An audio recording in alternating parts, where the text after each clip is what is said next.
ಮುನಿರತ್ನ ಮೇಲೆ ಆರೋಪಗಳಿದೆ, ಅದಕ್ಕೆ ಕಾನೂನು ಕ್ರಮ ಆಗುತ್ತೆ. ಇದರ ನಡುವೆ ಮುನಿರತ್ನ ಮೇಲೆ ಮೊಟ್ಟೆಯ ದಾಳಿ ಆಗಿದೆ. ಮುನಿರತ್ನ ಮೇಲೆ ಆರೋಪಗಳಿದೆ, ಅದಕ್ಕೆ ಕಾನೂನು ಕ್ರಮ ಆಗುತ್ತೆ. ಇದೆಲ್ಲದರ ನಡುವೆ ಮುನಿರತ್ನ ಮೇಲೆ ಇವತ್ತು ಮೊಟ್ಟೆ ದಾಳಿ ನಡೆದಿದೆ. ಕಾನೂನು ಕ್ರಮಗಳನ್ನ ಬಿಟ್ಟು ಹೇಗೆ ದಾಳಿ ಮಾಡುವುದು ಸರಿಯಲ್ಲ. ಬೆಂಗಳೂರಲ್ಲಿ ಕೇಂದ್ರ ಸಚಿವ ಪ್ರಹ್ಲಾದ್ ಜೋಶಿ ವಾಗ್ದಾಳಿಯನ್ನು ನಡೆಸಿದ್ದಾರೆ. ಅಟಲ್ಜಿ ಕಾರ್ಯಕ್ರಮಕ್ಕೆ ತೆರಳಿದ್ದ ವೇಳೆಯಲ್ಲಿ ದಾಳಿಯಾಗಿದೆ.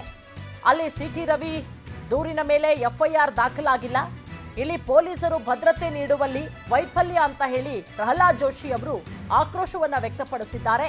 ನೆಹರು ಕಾಲದಿಂದ ಕಾಂಗ್ರೆಸ್ನಲ್ಲಿ ಕಾನೂನು ಉಲ್ಲಂಘನೆ ಅಂತ ಹೇಳಿ ಕಿಡಿಕಾರಿದ್ದಾರೆ. ನೋಡಿ, ಅವ್ರ ಮೇಲೆ ಆರೋಪಗಳಿದೆ. ಕಾನೂನು ತನ್ನ ಕ್ರಮವನ್ನ ಕೈಗೊಳ್ತಾ ಇದೆ. ಕೋರ್ಟು ಜಾಮೀನು ಕೊಟ್ಟಿದೆ. ಕೋರ್ಟ್ ಅವ್ರಿಗೆ ಕ್ಷೇತ್ರಕ್ಕೆ ಹೋಗಬಾರದು ಅಂತ ಹೇಳಿದ್ಯಾ? ಪೊಲೀಸರ ಕರ್ತವ್ಯ ಇದು.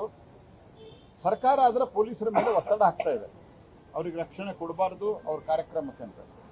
ಇವತ್ತು ನನಗೆ ಈಗ ಗೊತ್ತಾಗಿರುವ ಮಾಹಿತಿ, 1-2 ನಿಮಿಷದ ಹಿಂದೆ ಅವರು ಅಟಲ್ ಬಿಹಾರಿ ವಾಜಪೇಯಿ ಜನ್ಮ ದಿವಸದ ಕಾರ್ಯಕ್ರಮವನ್ನು ಅವರ ಕ್ಷೇತ್ರದಲ್ಲಿ ಮಾಡ್ತಾ ಇದ್ರು. ಅಲ್ಲಿ ಅವರಿಗೆ ಮೊಟ್ಟೆ ಎಸೆಯುವುದು ಮಾಡ್ತಾರೆ.